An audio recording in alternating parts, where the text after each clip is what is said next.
Има напредък по изграждането на една от новите инфраструктурни придобивки в Несебър, видя екип на мелницата.com.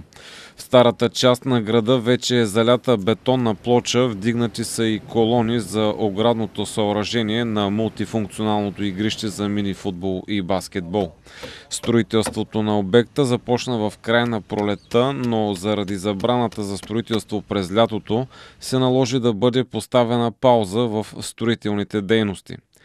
След приключването на забраната бе подновена и работата по новата придобивка, която освен спортна част с комбинирано игрище с електрическо осветление и фитнес уреди, ще включва парк за отдих с детски кът, водни каскади, пейки за отдих и кафе с тоалетни.